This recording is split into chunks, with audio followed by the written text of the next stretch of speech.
Buenas tardes, queridos socios, amigos del Centro Riojano de Madrid, bienvenidos. Y bienvenido también Pedro Antonio Heras, que hacía mucho tiempo que no te veíamos por aquí. Bueno, no sé cuánto. Un año. Un año. Eso es mucho. El 7 de mayo del año pasado. ¿Ves? Hacía tiempo que no le veíamos. Hoy nos va a impartir, lo tengo que leer el título, La Guerra de Sucesión 1700-1715, de los tratados de reparto a la conservación de España, valoración crítica. Entonces, para los que no sepan quién es Pedro Antonio, voy a leer un breve de su currículum, vamos a decir currículum, vamos a ver. No voy a decir el año que naciste, no nos vamos a meter en... No, eso no. Enero 48. Los hermanos da igual, ¿eh? Pero no lo suelo decir. Es doctor en Historia Contemporánea.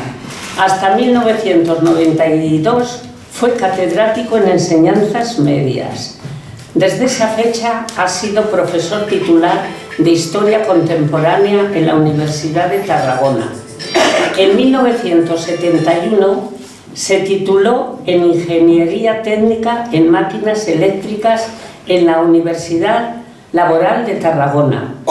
Ha publicado diversos libros sobre política, economía y sociedad de los siglos XIX y XX. Entre ellos, los títulos, algunos de ellos, bueno, yo unos cuantos sí que me he leído. Destacan La España raptada, La formación, el espíritu nacionalista, Por la educación hacia la independencia, la de, entre paréntesis, formación en las escuelas de Cataluña y el País Vasco, la oposición al franquismo en las comarcas de Tarragona, 1939-1977, la Revolución de Septiembre de 1868 a Tarragona, el Sexenio Democrático en la ciudad de Tarragona, 1868-1874, los primeros 100 años de la Cámara de Comercio de Tarragona, 1887-1987, viticultura, filosera, el último tercio del siglo... Ah, es que esto es catalán, digo, está mal escrito. El último tercio del siglo. Sí, del siglo XIX. Sí, el CAS de las comarcas de Tarragona. Bueno, yo le voy a pasar el micrófono y en este caso sí que es cierto que se lo tengo que pasar, si no va a dar otra vez, para que tú empieces tu conferencia. Me tengo que ir, tenemos junta de gobierno, así que yo me voy y te traeré eso. Quédate aquí, yo me pongo ahí. Vale, perfecto, muy bien. Pues muchas gracias, como hemos dicho, por vuestra presencia, y ahora va a venir Pedro Antonio, que nos va a deleitar. Gracias, ¿no? Una cosa, esto queda grabado. Quiero decir que si alguien quiere volverlo a ver o entiende que algún amigo, lo que sea, quiere verlo y no está hoy aquí, dentro de 15 días o así, ¿no, Julio? Sí, más o menos. Estará colgado. Vale. Muchas gracias. Muy bien, a ti. Bueno, vamos a ver esto cómo está. Buenas tardes. Pedro, perdona, ¿me dejan decir una cosa que se olvidaron de su currículum, que para mí es muy importante? Sí. De tus años mozos. Sí. ¿Lo dices tú o lo digo yo? Pues es un campeón de España de lanzamiento de jabalina. Disco. Cuando era aquí estaba otro. Sí, bueno, pues entre vosotros dos está la copa. Yo fui infantil, récord nacional. Y este caballero fue campeón juvenil y un atleta prodigioso juvenil. Y yo también fui un año campeón juvenil. Este caballero que está aquí era del equipo de la Laboral de Córdoba, y era con Manuel Pascua Piqueras, que era un gran entrenador. Y tenía, sí, éramos muy jóvenes y bueno, gracias al atletismo pues llevamos una vida más o menos ordenada y sana. Porque yo veo a los jóvenes de nuestra edad entonces que llevan una vida muy mala, una vida muy fuerte. Pero bueno, bien. El título de la conferencia es la Guerra de Sucesión. Es guerra de sucesión porque Carlos II murió sin descendencia, fue un rey que no tuvo hijos. Y por lo tanto, saben ustedes que en los reinos, cuando se muere un rey, había que buscarle un sustituto. Alguien puede decir, ¿y a nosotros nos podría pasar lo mismo? Pues no lo sé, habría que ver. En la actualidad el papel del rey no es ni muchísimo menos el papel de la época de los Austrias, no tiene nada que ver. Por lo tanto, es una pregunta que ni me la planteo como pregunta ni como respuesta, pero desde luego la solución no sería la misma, no sería la misma. Pero en aquella época sí, además España tenía el imperio mayor del mundo y estaba muy debilitada por la guerra en Flandes, por la guerra contra Francia, contra Inglaterra, contra Holanda, con la poca ayuda que recibía del imperio austriaco, que en teoría por ser de la misma sangre eran aliados, pero ayudaban muy poco. Y por lo tanto, cuando Carlos II, que se sabía ya durante muchos años, murió con 39 años, va a morir sin descendencia, las grandes potencias piensan en repartirse la corona española, que es repartirse el imperio español.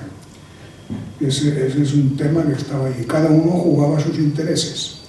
Austria jugaba a ver si se quedaba con Italia, las posesiones españolas en Italia, y a la vez se hacía con la corona española, porque eran Austrias. Francia quería cerrar el paso a Austria, que no bajase a Italia. Inglaterra pues quería abrirse paso hacia el Mediterráneo. Terminará la guerra quedándose con Gibraltar y con Menorca, casi nada, ¿no? Y por lo tanto, Holanda quería pues naturalmente quedarse con los Países Bajos, que también los quería Francia, y por lo tanto será una lucha entre potencias en las cuales, digamos que había que repartirse la piel del oso, que era el imperio español en decadencia. Bien, fue una guerra internacional entre potencias que generó una guerra civil en España, porque los españoles se dividieron en dos bandos. Al final quedaron, ya lo veremos, dos aspirantes, el francés o Borbón, que fue el que ganó, Felipe V, nieto de Luis XIV, o el hijo del emperador, austríaco, y los españoles se dividieron en dos bandos. Y por zonas geográficas, en la corona de Aragón, Cataluña y Valencia y Mallorca, pues optaron mayormente por la opción austríaca, en contra de la borbónica. Ahí también ya lo vemos. Bien, recordarán ustedes que hubo una guerra entre 1640 y 1659 con Francia, y que en esa guerra Cataluña se separó, fue anexionada por Francia, terminó siendo recuperada por España, pero perdiendo la parte de los Pirineos al norte, perdiendo el Rosellón, y Francia siguió insistiendo en querer conquistar Cataluña, porque obviamente pues, Francia tenía interés no solo conquistar Cataluña, sino de conquistar Aragón y Valencia. Querían pegarle a España un corte al bies. Tanto es así que en 1697, por ejemplo, cuando los franceses tenían que presionar a España, pues invadían Cataluña. En 1697 conquistaron Barcelona. Por lo tanto, la situación con el enemigo potencial del norte era muy tensa. Y Cataluña, que se había separado de España y se había entregado con armas y bagajes a esos libros, como aquí hay algunos que no tienen el libro, un libro ese que escribí, pues después era un obsequio para que lo lean y se enteren de cómo está la cuestión de la enseñanza en Cataluña y en el País Vasco, la enseñanza de la historia. Muchas gracias. Aquí en el centro hice un regalo de 100 libros y tal, quedan algunos todavía y pensando, pues. Y entonces, ¿qué ocurrió? Pues que la Cataluña, que vuelve a ser recuperada por España, el trato que tenía con la corona pues era calmado, seguían sin pagar, por supuesto, ¿no? Seguían sin pagar. Era un trato desconfiado, la corona y tal, pero relajado, sin excesiva... Aunque una vez que en una rebelión en Barcelona hubo, las tropas cargaron al grito de ¡Viva España! O sea, lo cual indica ya algo, ¿no? Indica ya algo de tensión. La decrepitud física de Carlos II y los tratados de reparto es el punto de partida de nuestra conferencia. El fondo constituía el negarle a los españoles el derecho a decidir su unidad y su destino. Los franceses apetecían Guipúzcoa, Navarra, y los portugueses Galicia y Extremadura, lo de siempre, ¿no? En 1696, Carlos II dictó un testamento, hizo testamento a favor de José Fernando de Baviera, pero ni el emperador de Austria ni Luis XIV aceptaron este testamento. Ni Inglaterra, ni Holanda, ni Francia, ni el emperador querían la decisión de los españoles, ¿no? Querían que los españoles no entrasen en la decisión de su futuro.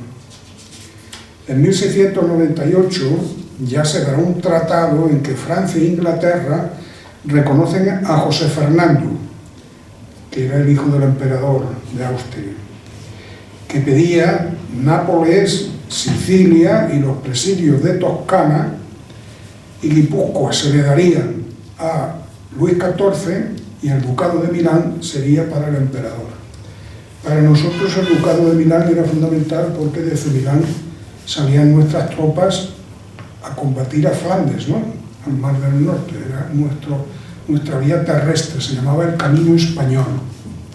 Pasaba muy cerca, a 90 kilómetros de París, en la parte más cercana. Y obviamente pues, conservar Milán era para nosotros fundamental. En Milán había un cuartel general de los tercios, ¿no? Era donde el cerebro militar del imperio en Europa, Milán. En 1699, 1700, se da un segundo tratado, no se ponen totalmente de acuerdo, y al hacer Carlos II su testamento a favor de Felipe, nieto de Luis XIV, pues nos encontraremos con que la situación de preguerra se va a ir lanzando. La viuda de Carlos tenía 29 años y vivió 40 años más.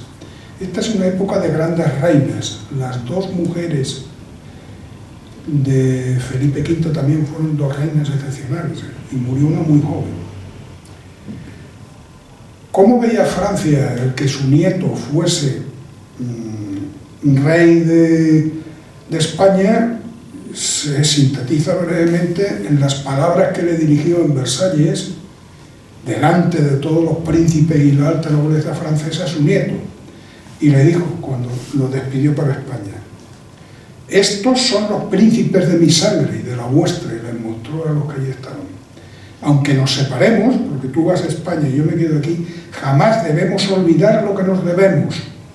De hoy en adelante, ambas naciones deben ser consideradas como si fuesen una sola. Ese era el deseo. Eso es imposible, porque cada estado tiene sus intereses, el interés nacional que se llama, pero Luis XIV, su interés hegemónico era ese, ¿no?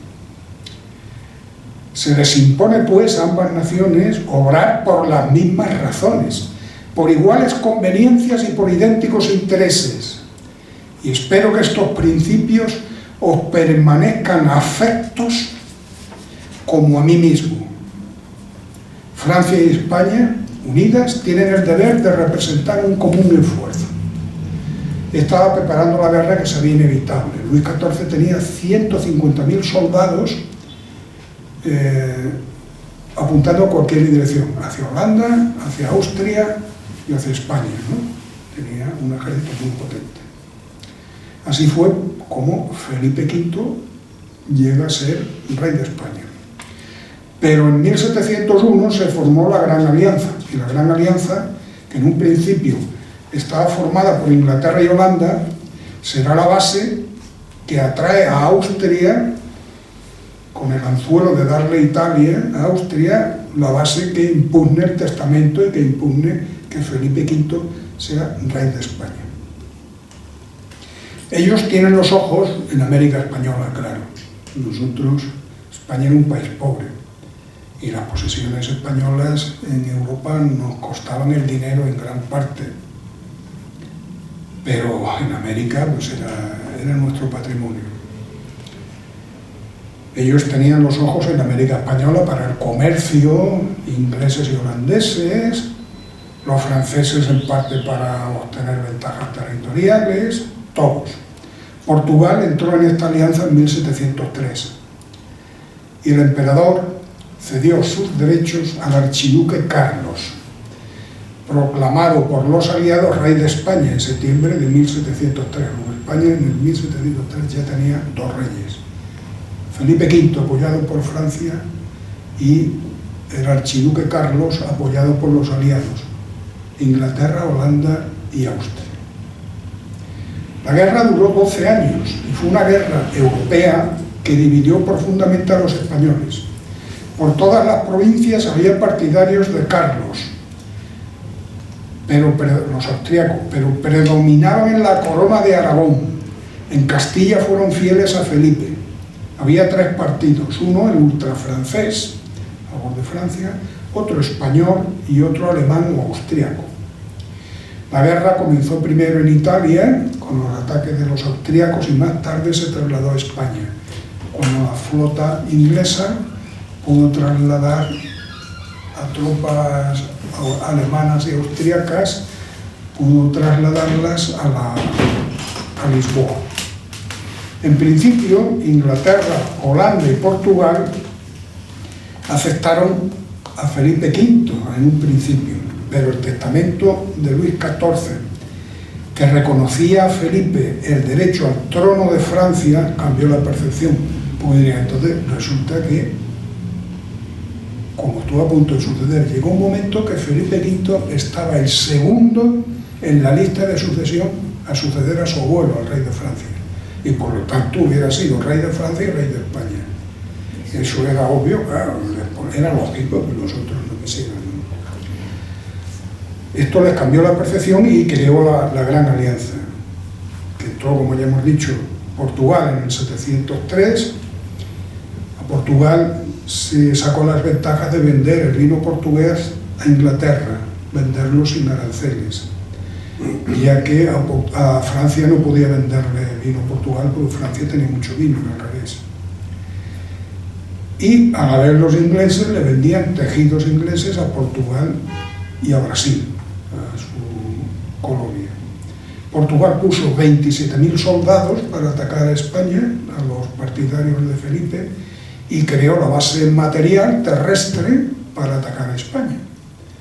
Ya se van, la guerra ya se propaga de Italia, donde atacan los austríacos, se propaga por mor de la flota anglo-holandesa, inglesa y holandesa, a Lisboa, y de allí se plantean las... En España, Felipe V, que es un hombre que tuvo serios problemas mentales, pero de depresiones, pero que era muy inteligente, ¿no? Un hombre muy honrado.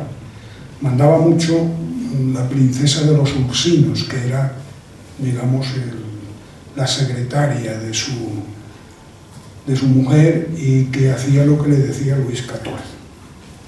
La primera etapa de la guerra irá mal para Felipe. En los años 1701-1706, la guerra para los felipistas, para el bando borbónico, irá mal. Porque además la flota de Indias, acorralada por la que venía de Indias, acorralada por la flota inglesa, se refugió en Vigo, fue hundida y quemada. En parte por culpa nuestra, de los españoles, porque resulta que se dijo, vamos a descargar los galeones, el oro y la plata que traen. Pero los comerciantes de Sevilla, que aquella oro y plata era para ellos, porque allí es donde están, dijeron, no, ni hablar. Y por problemas de tal, la flota, parte de los galeones fueron saqueadas por los ingleses y los otros fueron quemados y hundidos. La desgracia nos la hicimos también nosotros. Claro, un rey que no tenía mucho poder, porque de haber tenido mucho poder hubiera puesto a los comerciantes sevillanos firmes o hubiera ahorcado un par de ellos. y se acabó el problema. Claro, claro, pero el tesoro se baja, pues con ese tesoro hacía falta para mantener el ejército, pero no, lo ven ustedes, ¿no? Como cuando un Estado carece de recursos, pues todos son desgracias. La segunda etapa de la guerra, de 1707 a 1715, que será cuando acabe, será ya favorable a los intereses de los Borbones. ¿Cómo fue la guerra? Pues en 1701 los ingleses ocuparon Menorca y la mantuvieron hasta 1783. Cuando vino la guerra de Francia y España contra Inglaterra por la independencia de las 13 colonias, lo que sería en el futuro de Estados Unidos, pues ahí en ese momento la flota española era muy potente, derrotó a la inglesa y se recuperó Menorca, porque Menorca era clave para dominar el Mediterráneo y de cara a llegar a la India. Ellos lo tenían, Gibraltar, Menorca, fíjense. Los anglo-holandeses, toda la flota holandesa era hacerse con las zonas marítimas del sur de España. En 1702 fracasaron ante Cádiz, a pesar de que la situación en Andalucía, por falta de tropas y pertrechos, era muy mala. Pero cometieron tales herejías los holandeses y los ingleses al saquear Rota y el puerto de Santa María, que hizo que en Andalucía la gente se levantara en masa y los expulsaron. Era una guerra que tenía una componente de religión, porque ingleses y holandeses, pues de cara a los españoles, eran herejes, ¿no? Y los austríacos, no del todo, pero los alemanes había ahí también, también había ahí luteranos y tal, las tropas mercenarias austríacas. No se tomaban el tema de la fe los austríacos con mucha energía. En este contexto se va a producir la traición de un noble de altísimo nivel, del almirante de Castilla, que era Juan Tomás Enríquez de Cabrera, que optó por el bando carlista y se fue a Lisboa. Se fue a Lisboa a colaborar con ingleses y holandeses y austríacos, ¿no?, en contra de los... Sin embargo, la nobleza y el español y el pueblo no lo siguieron, porque se percataron, y cito textualmente de un historiador de la época, se percataron pronto el pueblo español de que en la guerra que empezaba no se debatía una cuestión dinástica, sino la unificación y la integridad española, era claro. En la guerra nos metieron y perder algo íbamos a perder, pero lo peor hubiera sido que nos desmembrasen, ¿no? Esa Guipúzcoa, esa Cataluña, esa parte de Andalucía y Galicia, como se quería, y parte del Imperio de América. Entonces había que defender eso, y eso la mayoría del pueblo español lo tuvo muy claro. Y por eso fue por lo que ganó el bando borbónico. Fue el mal menor. ¿Qué porción de mal tengo que aceptar para evitar un mal mayor, ¿no? En política eso funciona siempre. Porque si uno hiciese las cosas en política para darse el gusto, no haría nada. En la política todo es deleznable, el suelo de la política todo es deleznable. Todo es doloroso, traicionero. ¿Trufado de qué? De las ambiciones y las pasiones de los hombres, que no son pasiones precisamente muy... que sirvan para animar al personal. Te lo voy a contar a ustedes, no hace falta. En 1703, Carlos, el rey, ya, Carlos III de España se le llamó, aunque después ya hubo uno de verdad, Carlos III, de los mejores reyes que ha tenido España, desembarcó en Lisboa y fue reconocido como rey de España. A partir de 1704, siguiendo el modelo francés de organización fiscal, Felipe V logró reorganizar el ejército y reorganizar las finanzas españolas. Las finanzas españolas de la época final de los Austrias eran un desastre. Eran un desastre porque además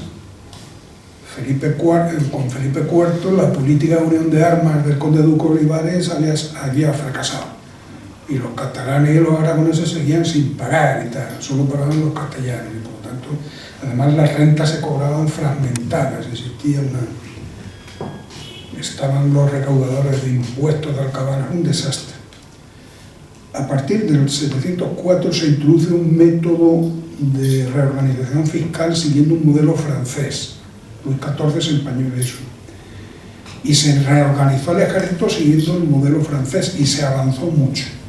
También se tuvo refuerzos de irlandeses. Saben ustedes que Irlanda es esa isla que conserva su independencia frente a Inglaterra gracias a la ayuda española. Y los portugueses conservan la independencia frente a España gracias a la ayuda inglesa y francesa. Es así, los contrafuertes de los imperios.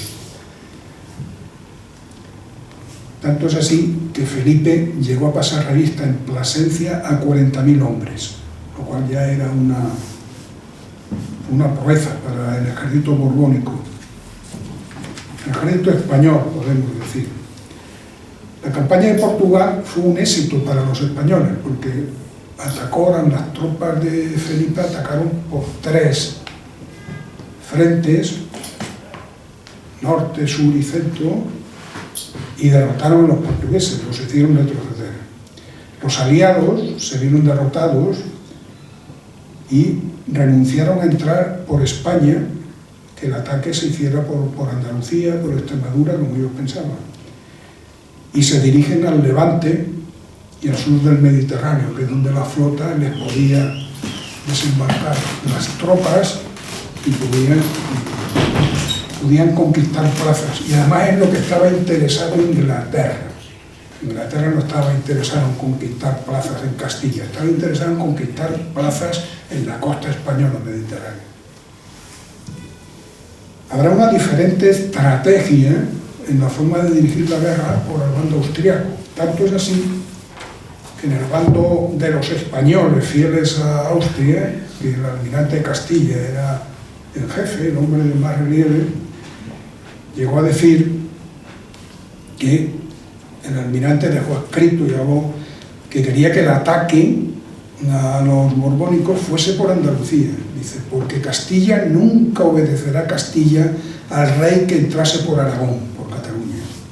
Que entrar por la Cataluña no era más que introducir la guerra civil con la ruina del imperio que se iba a conquistar, que era introducir la guerra civil en lo que teníamos que conquistar, ¿no? Que no se debía fiar al rey, Carlos III, el austriaco, de los catalanes, que son gente voluble y traidora, y tan amantes de sí misma, que si les importa mudarían luego de partido, porque solo contemplan el rostro de la fortuna, y no podrían ejecutar cuando quisiesen, porque tenían contiguada Francia, que enviaría socorros frecuentes y oportunos para cerrar la Cataluña entre dos fuegos, y que ni eran de servicio alguno los del país, los catalanes, que solo sabían pelear como ladrones enteramente ignorantes de la disciplina militar.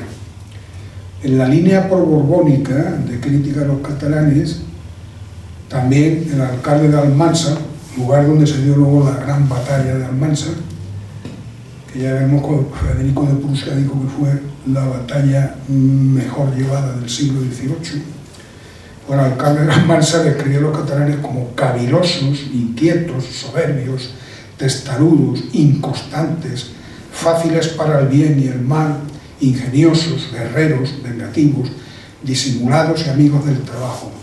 Con dificultad se hallará provincia ni reino que haya padecido tantas revoluciones, porque la inconstancia de sus naturales jamás se ha contentado con el gobierno de quien los domina, apeteciendo siempre el ajeno, como si estuviese libre de aquellos, a su parecer sin razones, que en el propio se finque. Vamos, y como los de fuera te van a dar lo que no te dan los de aquí, creyendo que es una construcción enrevesada. De este engaño ha nacido el haberse rebelado contra sus legítimos dueños. Son definiciones.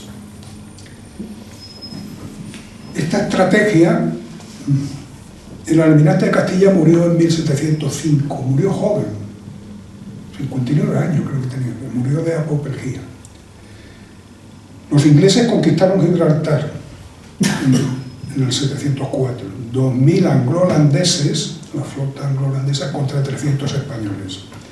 Fíjense bien, los ingleses rechazaron poner el estandarte imperial del rey Carlos, ¿no? Y colocaron el de su reina Ana. Estaba muy claro lo que querían. Y esta fue la primera piedra de la caída de la monarquía española en esta guerra. Después, los ingleses asediaron Ceuta, que a la vez estaba asediada por los moros.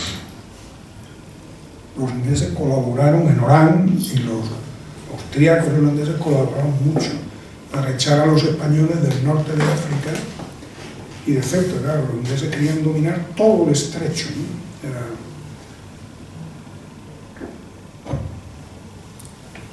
Hubo una batalla muy fuerte entre las flotas combinadas anglo-holandesa y la española naval frente a Vélez Málaga, que quedó en tablas, pero hizo que ya no fuera tan fácil para la flota anglo-holandesa moverse por el Mediterráneo.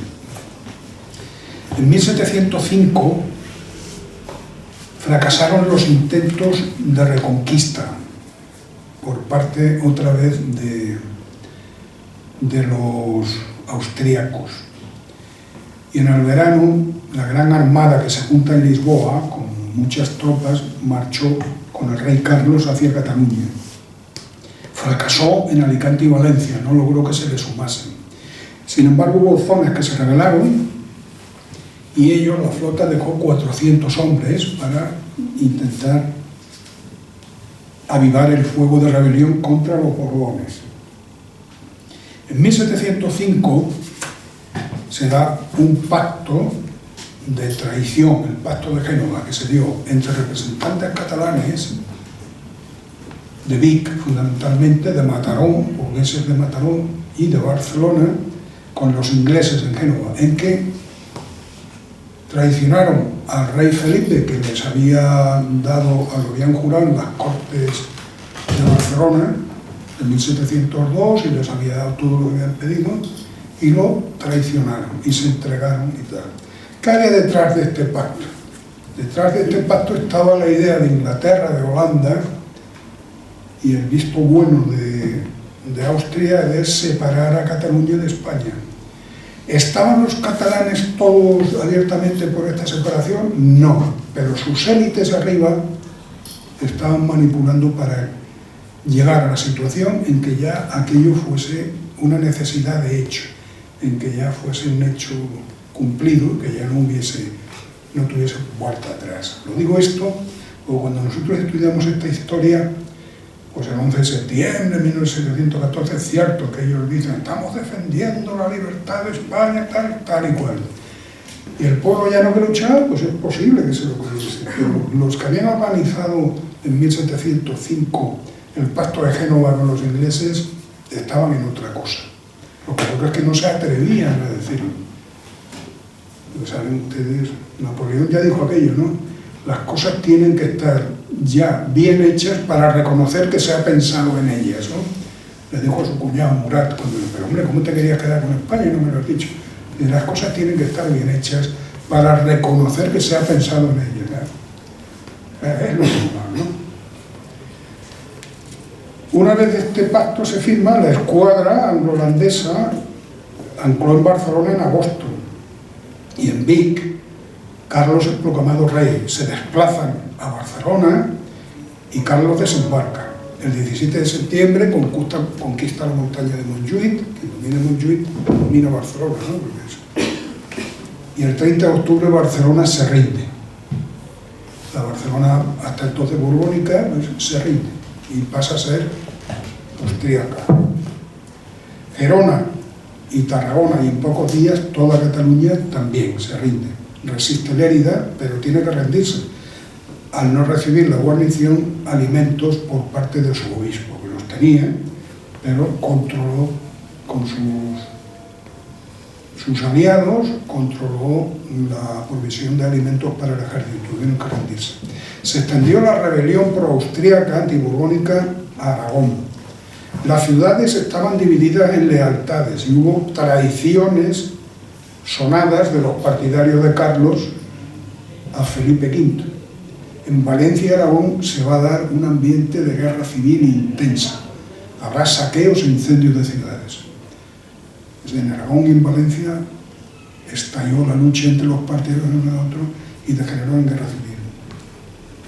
En 1706 Felipe V intenta acercar Barcelona, pero los portugueses contraatacan, conquistan Alcántara, en Extremadura. La flota francesa se retira en Barcelona, no puede mantener la presión de la flota anglo-holandesa, y Felipe tuvo que abandonar artillería, municiones, víveres y heridos y enfermos. Fue una derrota de cuidado, de las que marcan, bueno, destrozan un ejército, ¿no? Para abandonarlo todo, repito, tuvo que abandonar municiones, artillería, municiones, víveres y heridos y enfermos. Aún sálvese quien pueda. Se retiró a Francia, pasó los Pirineos y llegó a Pamplona. Y de allí llegó a Madrid el 6 de junio. Se va a desarrollar una fuerte guerra civil en Murcia y Valencia. La frontera con Portugal volvía a estar en peligro, porque volvían a atacar los aliados por Portugal. Y después de Alcántara cayó Ciudad Rodrigo y avanzan hacia Madrid. El 25 de junio las tropas aliadas antiborbónicas entraron en Madrid y en Cartagena el jefe de galeras, que precisamente era un descendiente de Álvaro de Bazán, el marqués de Santa Cruz, uno de los héroes, gran héroe de nuestra marina, pues este individuo se negó a socorrer a Orán y además se negó a llevarles el socorro en dinero para poder proveerlo de víveres, porque en Orán había moros que cercaban a la guarnición española de Orán, pero había otros que previo pago le daban comida y bebida, o sea que pagando se podían conseguir cosas. Pues este individuo se negó y por lo tanto Orán se perdió, porque además también a Orán le atacaron no solo los moros, argelinos diríamos hoy, porque Orán está en Argelia, sino holandeses, austríacos, alemanes e ingleses. Y este Santa Cruz, el jefe de las galeras, apoyó a Carlos y le ayudó a conquistar Cartagena. Murcia y Alicante pasaron pues a poder austriaco. Carlos, el rey Carlos, llegó a Zaragoza, pero en Madrid los leales al rey Felipe se hacen dueños de la situación y los partidarios de Carlos serán arrestados y enviados al castillo de Pamplona. No pudo, menos dos que fueron ahorcados, porque habían hecho violencias. Por lo tanto, no pudieron, de la conquista de Madrid no pudieron sacar los austríacos. Porque los partidarios de Felipe se rehicieron y volvieron a conquistar el poder. Toledo volvió a Felipe. Carlos no se atrevió a entrar en Madrid y quiere ir a Toledo, pero su situación se hace insostenible y se retira hacia Valencia. Felipe contraataca, avanza hacia Elche, hacia el Levante, que se rinde, y también Cartagena, que vuelve a manos felipistas. Felipe volvió a Madrid el 10 de octubre y también volvieron los consejos, que eran ministerios, diríamos, ¿no?, que estaban en Burgos, huyendo de los austríacos, volvieron a Madrid. Y se da un cambio a favor de Felipe desde la primavera al otoño. Estamos en el 1706. Castilla y Navarra leales a Felipe y la corona de Aragón a favor de Carlos. Se delimitan geográficamente los campos. A su vez, Francia estaba muy debilitada por la guerra, que tenía que luchar en todos los frentes, y Luis XIV estaba dispuesto a sacrificar a los españoles, era de lo primero que estaba dispuesto a sacrificar, e intentó dividir a Holanda de su alianza con Inglaterra, intentó jugar.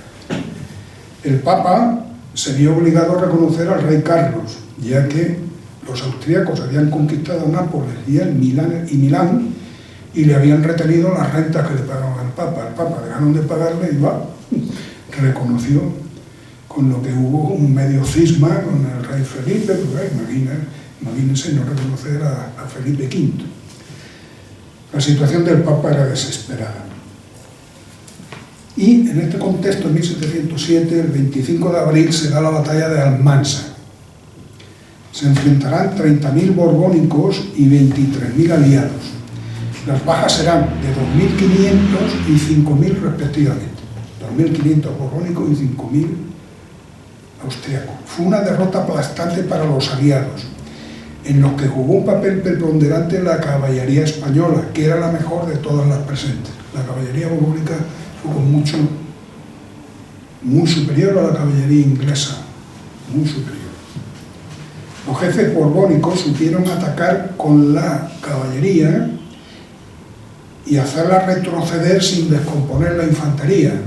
¿Saben ustedes que cuando la caballería ataca tiene que ser apoyada a una distancia prudencial en función del orden de combate, como vaya la cosa, por la infantería? Una caballería por sí sola no puede ganar nunca un combate. Acuérdense ustedes en Waterloo, la batalla final, cuando la carga de la caballería imperial, tal y mal, ¿dónde va sin caballería? Es un desastre, eso no va a ninguna parte. Pues aquí hicieron, aplicaron la táctica que aplicaban los romanos, que se avanzaba, se movía y había que dejarle hueco para retroceder, ¿no? Y seguir manteniendo la línea. Para si te perseguían, estar y tal. Pues esto lo hicieron muy bien. Los borbónicos eran unos jefes militares muy capaces, y por supuesto el atacar y retroceder sin descomponer la infantería, maniobra fundamental para el provecho de la caballería, que siempre requiere el apoyo de la infantería, fue lo que decidió la batalla. La lucha fue terrible y el jefe de la caballería inglesa, por ejemplo, perdió las dos manos, se quedó sin manos, porque los sables cortan las manos, ¿sabes? Pues este buen hombre le cortaron una y la otra, y luego de un sablazo lo mataron. O sea, el asunto era muy serio. En 1785 Federico el Grande de Prusia dijo: si se me permite dar mi opinión, yo veo la batalla de Almansa como la más inteligente de este siglo. Parece ser que sí, pero fue una técnica de movimientos muy buena. Después de esta derrota, los aliados, claro, evacuaron Valencia y Aragón, y los borbónicos sometieron a sitio a Lérida, que fue conquistada en noviembre. Quedaban en poder firme de Carlos, de los austríacos, Tarragona y Barcelona, y los aliados siguieron ocupando Nápoles.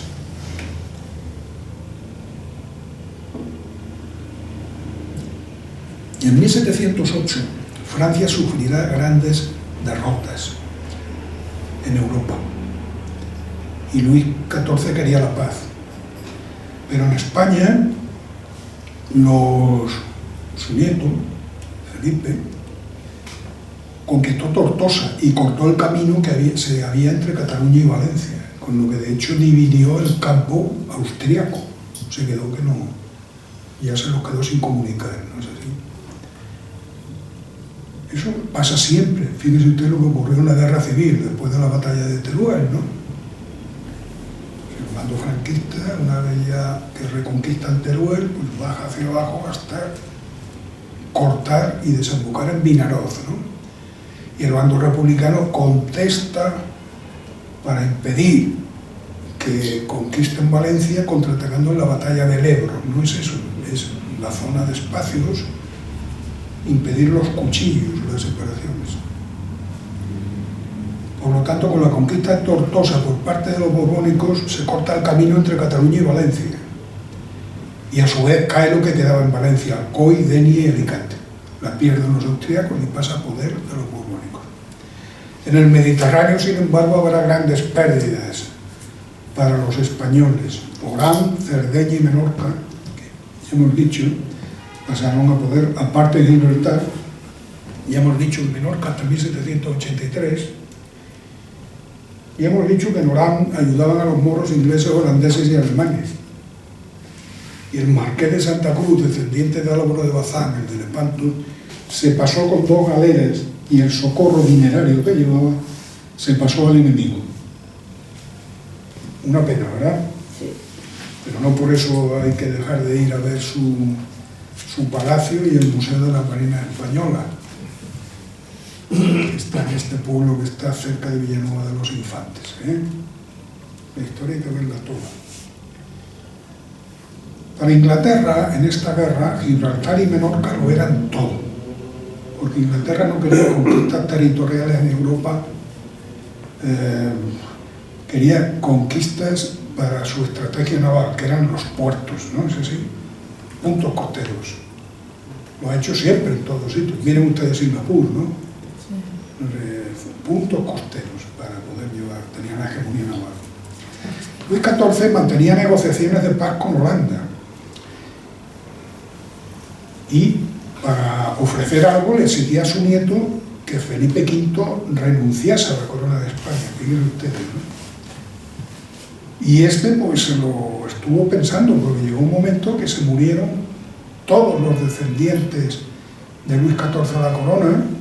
Murió murió el Delfín, el hijo de Luis XIV, el padre de Felipe V, murió el hermano suyo. ¿Qué ocurrió? Porque estaba él segundo para ser rey de Francia.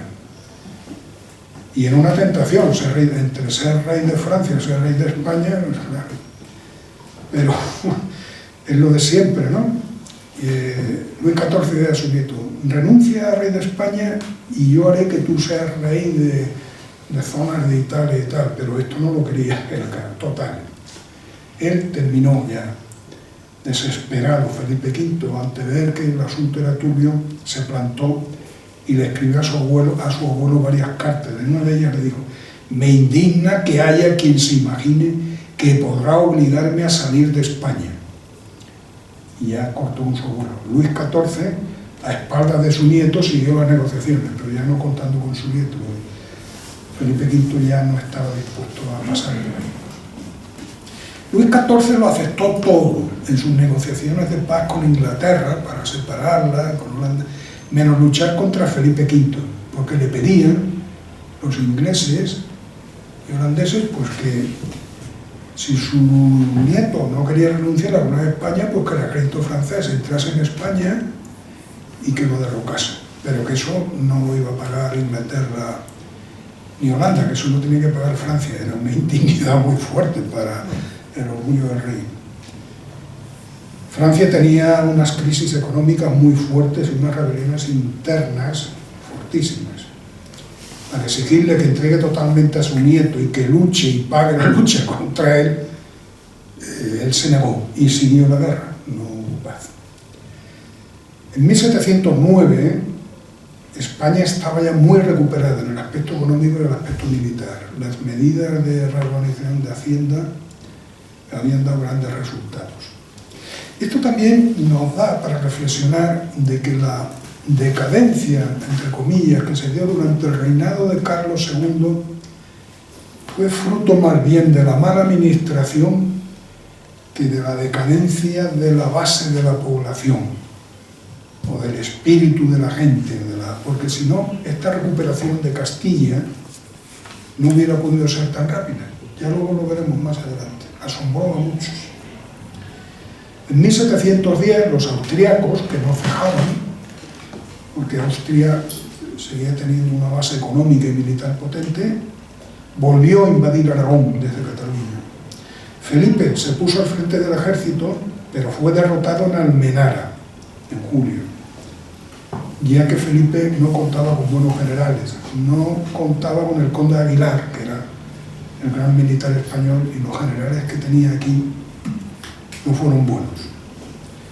Se tuvo que abandonar Lérida y fue derrotado a su vez el ejército felipista en Zaragoza. Carlos entró en Zaragoza y restauró el régimen foral de los privilegios que después de Almansa había eliminado Felipe. Felipe, después de la batalla de Almansa, eliminó los fueros de Aragón. Carlos decidió ir a Madrid y entró el 28 de agosto, pero sentirá una gran hostilidad y frialdad por parte de los madrileños, y como estaba en situación financiera muy comprometida, se vio obligado a recurrir a saquear iglesias y a coger joyas de conventos y tal, fundirlas para tener dinero. Cometió abusos financieros que generaron un gran rechazo. A su vez, los austríacos no pudieron unir sus fuerzas desde Madrid con las fuerzas que tenían en Portugal, y faltos de víveres y recursos se retirarán a Barcelona, a Zaragoza y a Barcelona.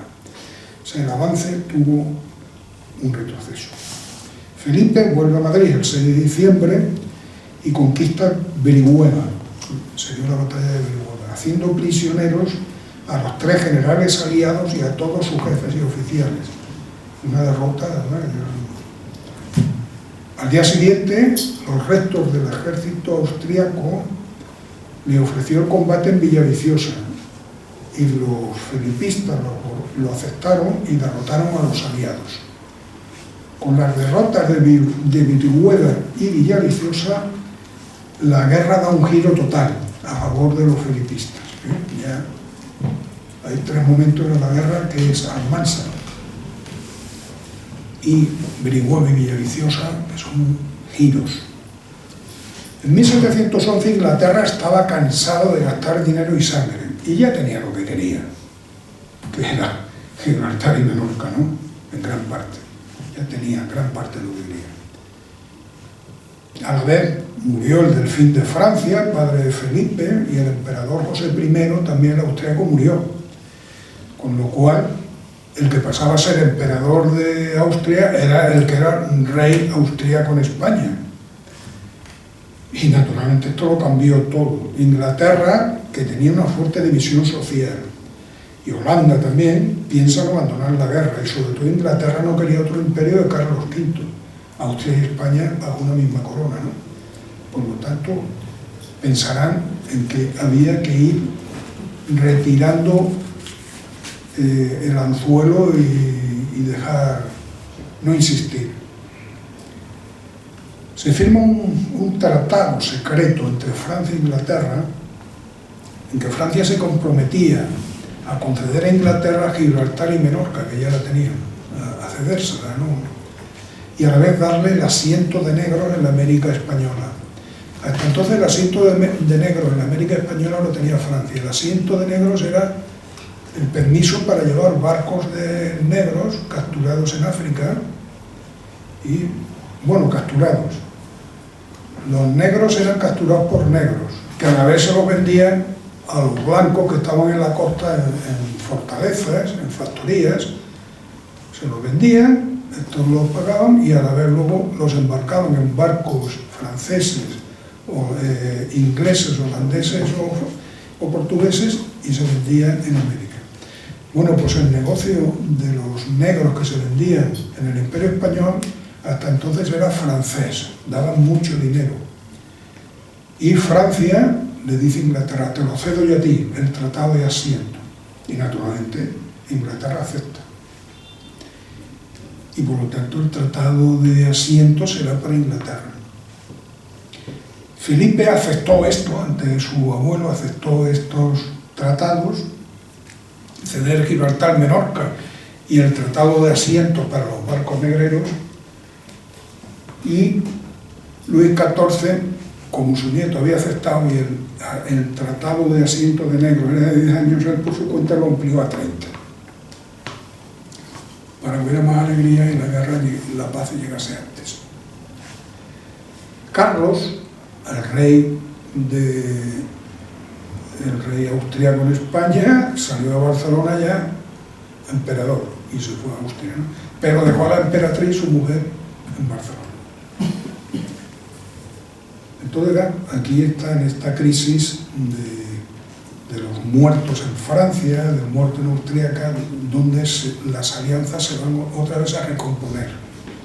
Y los tratados de reparto originales se vuelven a recomponer y vuelven a ver cómo. Felipe, que renuncia al derecho al trono de Francia, es reconocido como rey de España, perdiendo Gibraltar y Menorca. Las posesiones en Italia. A Austria se le dan todo excepto Sicilia, que se le da a la Casa de Saboya, y los Países Bajos españoles se le darán al emperador. El emperador pedía la independencia de Cataluña, no pedía los fueros, pedía la independencia. Y Felipe se negó a firmarlo, esto no lo dijo, ¿no? ¿Por qué Felipe y Luis XIV no querían la independencia de Cataluña? Pues porque una Cataluña independiente era un problema para España y para Francia. Ya lo veremos más adelante. Francia capituló en todo menos con Felipe, con el rey de España. Consolidaba el Mediterráneo, Francia, no perdía mucho y no perdía el territorio francés, no escapaba mal, ¿no?, en la guerra. Inglaterra se lo llevó todo, en el Mediterráneo, en América y el comercio de negros. Inglaterra fue la auténtica ganadora. Hay un elemento a destacar, que fue la fidelidad y sacrificio de Castilla y su recuperación por la buena administración. Llama la atención. El historiador y militar de la época, Vicente Bacallar, un noble, el marqués de San Felipe, escribía: admirará la posteridad el amor, la constancia y la fe de los reinos de Castilla, que a porfía, no cansados sino estimulados de la desgracia de su príncipe, ofrecían sus bienes, sus haciendas y sus vidas para reparar el daño, mantenían a sus expensas las tropas, hacían levas de gentes y, aplicados a lo que llaman causa común, a nadie amedrentó el infortunio, antes fortificó la fidelidad con excesos tales que no se daría crédito a estos comentarios si estableciésemos lo particular de cada pueblo y cada individuo. O sea, Castilla luchó de forma unánime y heroica. En 1705 había muy pocas tropas. Con gran dificultad, en 6 meses se pudieron formar 6 batallones. En la casa del rey los criados no percibían los sueldos. Los guardias de corps iban a comer la sopa bobo a las puertas de los conventos. Sin embargo, a principios del 707, con Francia desfallecida, Felipe tenía 73 batallones y 135 escuadrones, vestidos, armados y pagados. Había orden en las finanzas. El abandono de Francia hizo de Felipe el defensor de España. O sea, hubo un inglés, un embajador inglés, escribía: en estos años, a pesar del estado de decadencia en que está España, no hay nación alguna que pueda levantarse de nuevo y rehacerse más fácilmente que ella, y ahora mejor que nunca. En otro tiempo eran para ella una carga sus posesiones de Italia y de los Países Bajos, lejos de que éstas les proporcionasen ventajas, no había ventajas. Era necesario emplear allí los tesoros de las Indias y las rentas de las 2 Castillas, en tanto que ahora no ocasionan este gasto. Las 2 Castillas pagan más contribuciones que en otros tiempos, y el de Aragón y Cataluña, que nada daban antes, suministran también ahora recursos cuantiosos. Esto está escrito en 1715. En efecto, las rentas de Felipe V superan en una tercera parte a las de sus antecesores, y los gastos no llegan a la mitad, y por lo tanto, con un poco de orden, sería un aliado muy útil. Bueno, quiero decir, con un poco de orden sería un enemigo temible. Está hablando, guiñando un ojo, el zorro este. Los ingleses, ven los comunicados de los ingleses, lo escriben todo. Aliado muy útil, dice. ¿Qué elemento? Cataluña, el 11 de septiembre de 1714. En 1711, Cervera, en el bando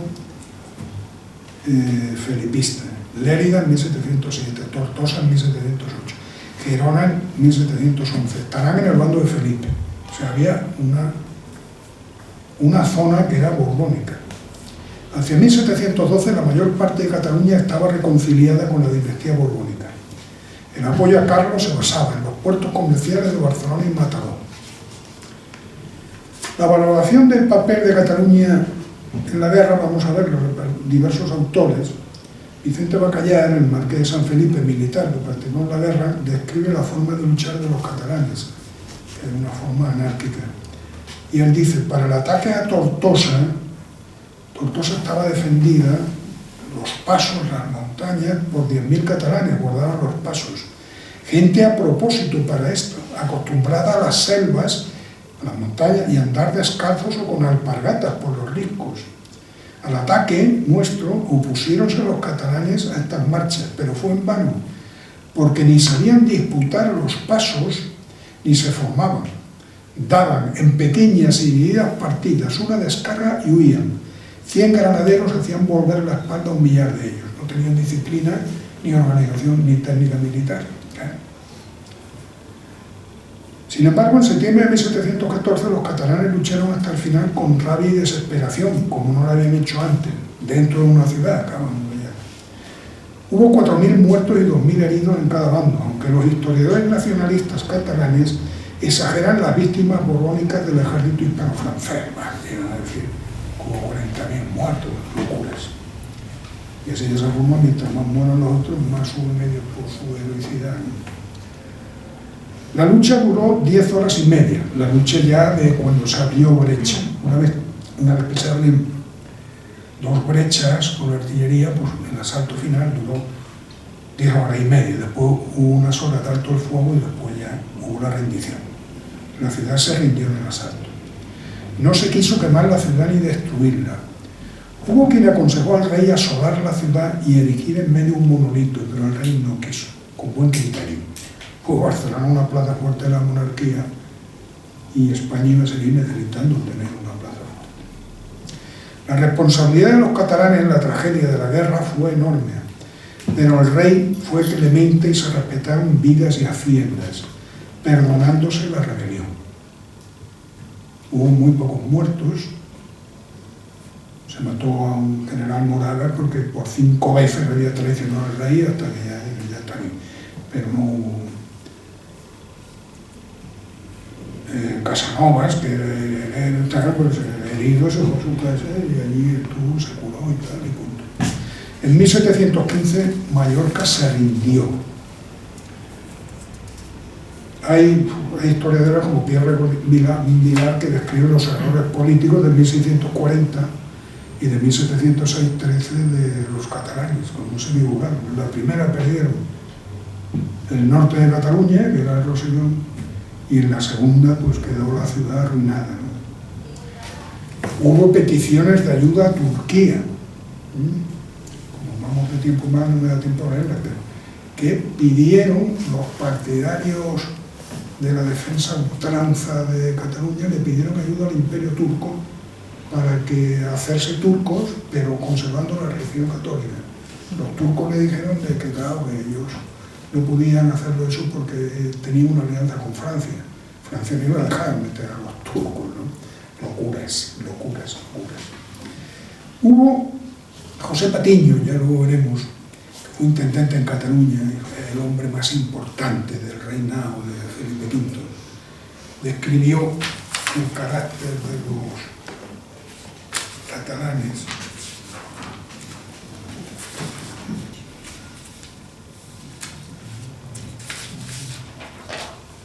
Y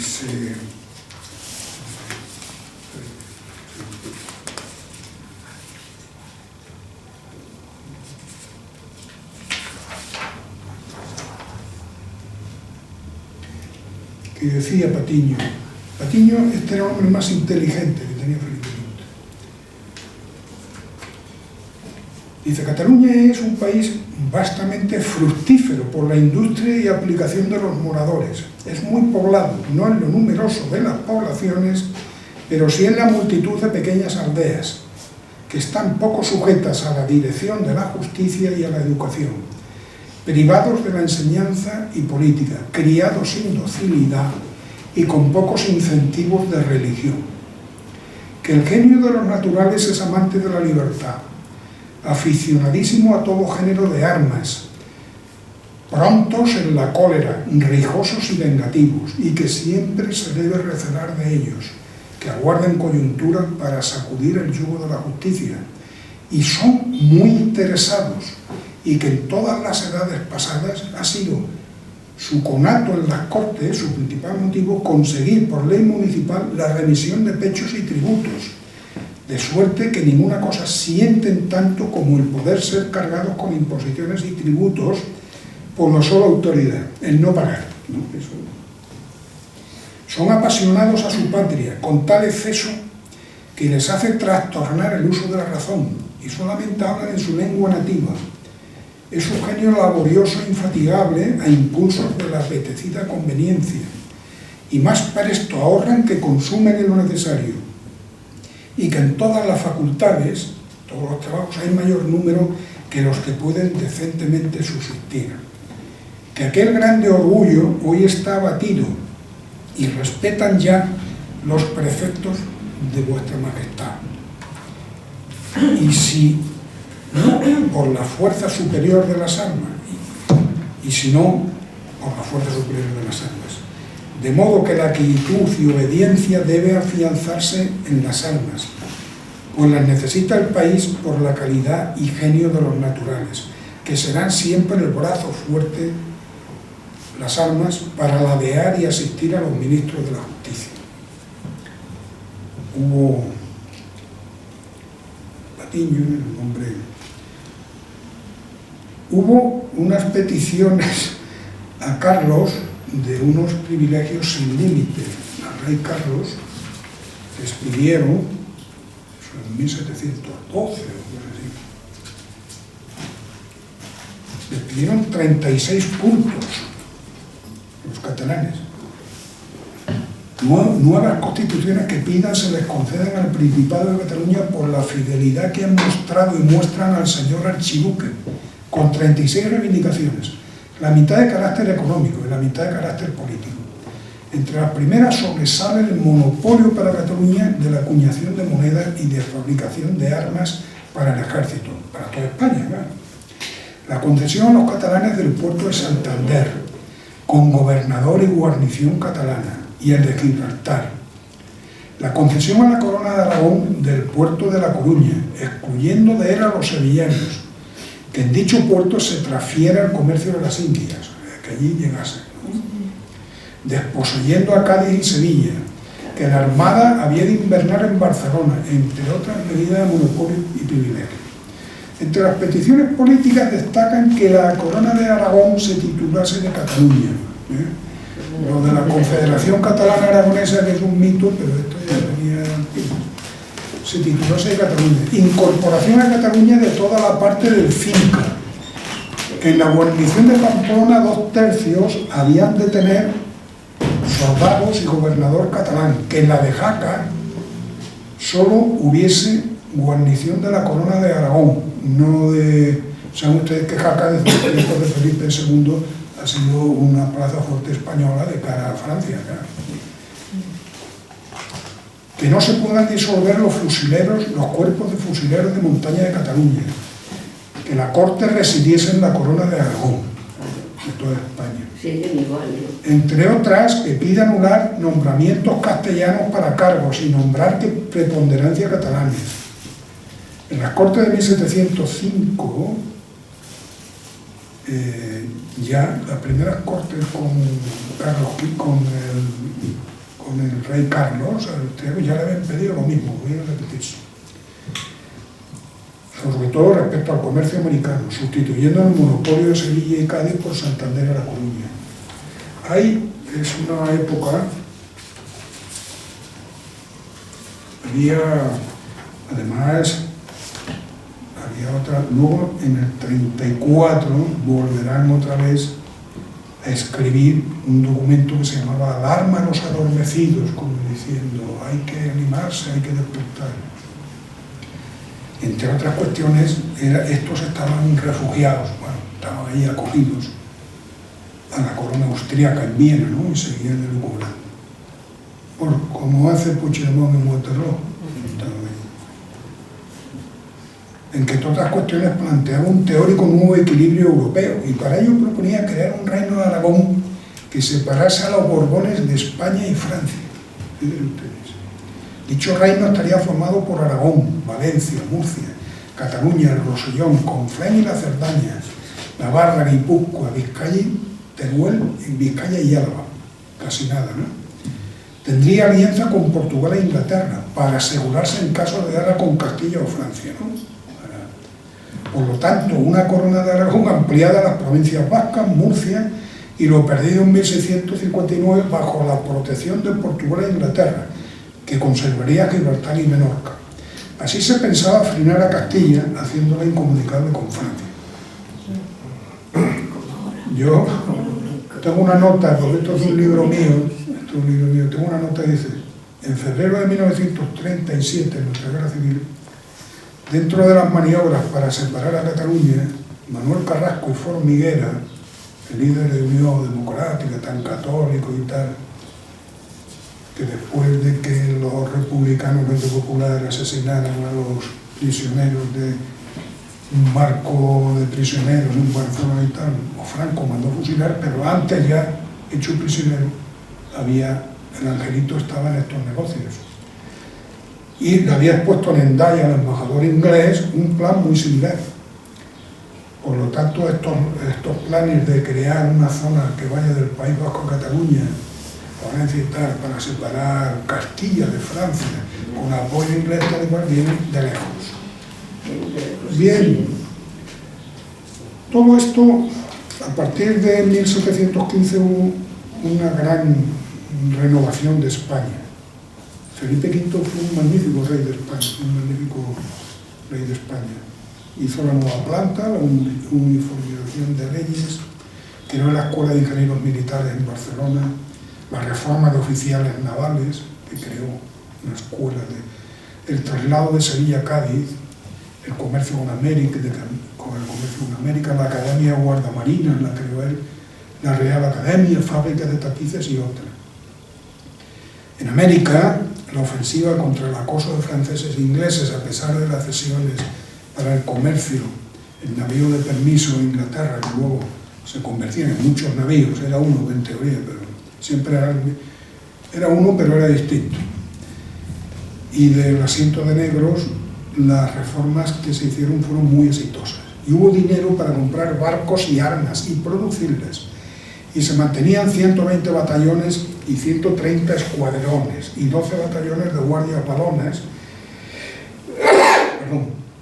y españolas.